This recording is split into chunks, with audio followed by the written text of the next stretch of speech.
নির্বাচনের ট্রেন যাত্রা শুরু করেছে। জাতির উদ্দেশ্যে ভাষণে প্রধান উপদেষ্টা রাষ্ট্র সংস্কারের সুযোগ হাতছাড়া না করার আহ্বান জানান। নির্বাচনী সংস্কারের সিদ্ধান্ত হয়ে গেলে খুব দ্রুত আপনারা নির্বাচনের রোডম্যাপও পেয়ে যাবেন। নির্বাচনের ট্রেন যাত্রা শুরু করেছে, এটা আর থামবে না। আপনারা দেখছেন BD24 নিউজ, সঙ্গে আছি আমি ফারিয়া নাজনী। আগামী নির্বাচনের ট্রেন চলতে শুরু করেছে জানিয়ে প্রধান উপদেষ্টা ডক্টর মোহাম্মদ ইউনুস বলেছেন, এটি আর থামবে না। পাশাপাশি প্রয়োজনীয় রাষ্ট্র সংস্কারের ওপর জোর দিয়েছেন। তিনি বলেছেন, বিগত 15 বছরের গুম-খুন সহ জুলাই বিপ্লবের গণহত্যাকারীদের যে কোনো মূল্যে বিচারের মুখোমুখি করা হবে।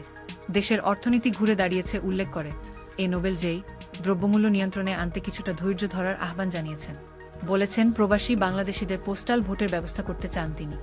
আমরা অন্তর্বর্তীকালীন সরকারের প্রথম 100 দিন অতিক্রম করলাম। প্রতিটি হত্যার বিচার আমরা করবই। জুলাই আগস্ট হত্যাকাণ্ডের বিচারের যে উদ্যোগ আমরা নিয়েছি তার কাজও বেশ ভালোভাবে এগিয়ে যাচ্ছে। পতিত স্বৈরাচার শেখ হাসিনাকেও আমরা ভারতের কাছ থেকে ফেরত চাইব। কেবল জুলাই আগস্ট হত্যাকাণ্ডই নয়, আমরা গত 15 বছরে সব অপকর্মের বিচার করব।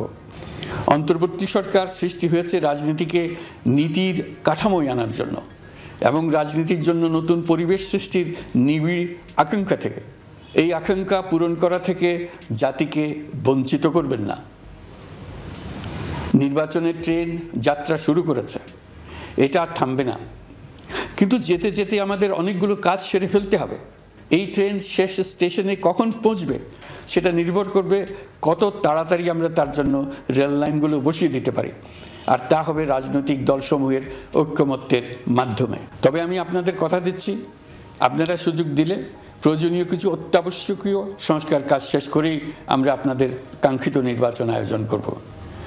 ততদিন পর্যন্ত আমি আপনাদের ধৈর্য ধারণ করার অনুরোধ করব। আমরা চাইব আমরা যেন এমন একটি নির্বাচন ব্যবস্থা সৃষ্টি করতে পারি যা যুগ যুগ ধরে অনুসরণ করা যাবে। এর ফলে সাংবৎসরিক রাজনৈতিক সংকট থেকে আমাদের দেশ রক্ষা পাবে।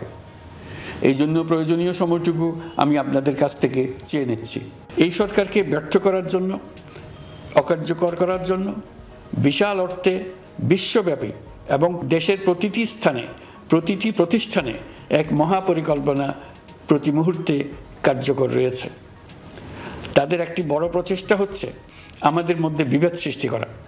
তারা সফল হওয়া মানে জাতির মৃত্যু, জাতি হিসেবে আমাদের অবসান। সাবধান থাকুন, তাদের সকল হীন প্রচেষ্টাকে আমাদের ঐক্যের মাধ্যমে নস্যাৎ করে দেন, যেভাবে নস্যাৎ করেছিলেন তাদের বন্দুকের গুলিকে, তাদের আয়নাঘরকে।